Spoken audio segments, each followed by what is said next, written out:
સરકારે અમરેલી, જૂનાગઢ અને ગીર સોમનાથના ગામડાઓને ઇકો ઝોનમાં સમાવેશ કરવાનું એક ગેઝેટ બહાર પાડ્યું ત્યારથી ખેડૂતો વિરોધ કરી રહ્યા છે. જૂનાગઢ જિલ્લાના ખેડૂતો હવે આ મુદ્દે આકરા પાણીએ છે. મેંદરડાના ગ્રામ્ય વિસ્તારના ખેડૂતો અને સરપંચોએ ભેગા થઈ વિરોધ કર્યો. જોકે આ વિરોધને લઈ મોણપરીમાં ખેડૂત સભા યોજાઈ હતી. ખેડૂત સભામાં ભાજપ નેતા હર્ષદ રીબડિયા ગયા અને જેને લઈને હર્ષદ રીબડિયા અને ભૂપત ભાયાણી વચ્ચે વાક યુદ્ધ છેડાઈ ગયું હતું. જોકે ખેડૂતોએ નેતાઓને ઇકોઝોન મુદ્દે રાજકારણ ન ખેલવાની સલાહ પણ આપી. એટલું જ નહીં, ખેડૂતોએ બંને નેતાઓને રાજકારણમાંથી રાજીનામું આપી ખેડૂતોનો સાથ આપવાની પણ અપીલ કરી. ખેડૂતો ઇકોઝોનનો નિર્ણય પાછો ખેંચવા સરકાર પાસે માંગ કરી રહ્યા છે. નિર્ણય પાછો નહીં ખેંચાતા 196 ગામના ખેડૂતોએ ઉગ્ર આંદોલનની ચીમકી ઉચ્ચારી છે. ઇકોઝોન જે ખેડૂત ઉપર રાક્ષસી કાયદો, કાળો કાયદો, રાવણ કાયદો નાખવા આવી રહી સરકાર, એનાથી ખેડૂતોને અસંખ્ય નુકસાની છે. વાવેતર બાબત નુકસાની છે અને ત્યાર પછી એક જે પરમિશનની ઝંઝટ લેવાની છે એ પણ નુકસાની છે.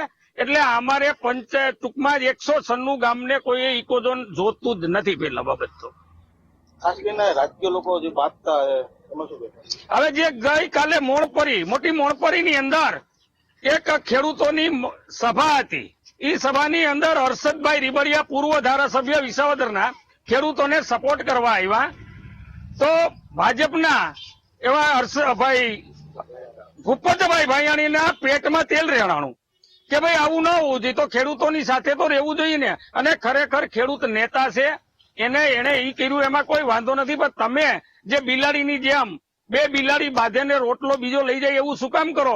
અરે વિસાવદર અને જે એની જે ધારાસભા સીટને 100 કરોડનું નુકસાન કર્યું, ખરેખર બે હું તો કહું રાજીનામા દઈ અને ખેડૂતની સાથે વયો.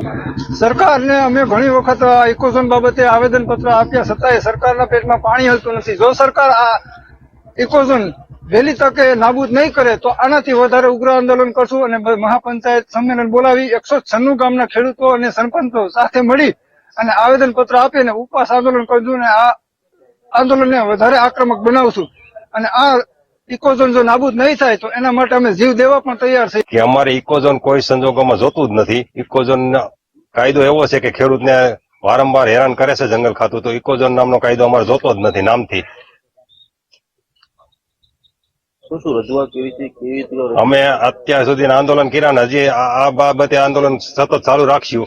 ઇકોઝોન નાબૂદ ન થાય ત્યાં સુધી અમારા 196 ગામના પંચાયત અને ગામ લોકો અમે આંદોલન સતત ચાલુ રાખશું.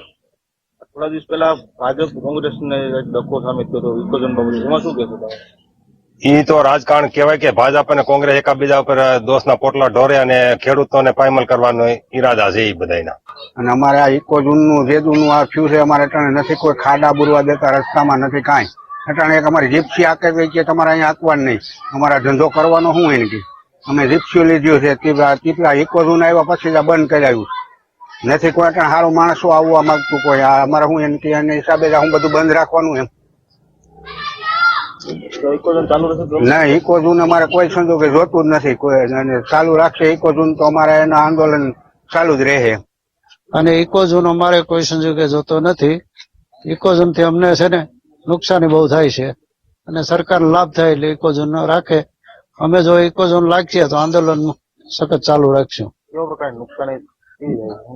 રોડ રસ્તા કઈ થતા નથી, ખેતરે જવા તે બધી મંજૂરી લેવી પડે એવું અમને છે ને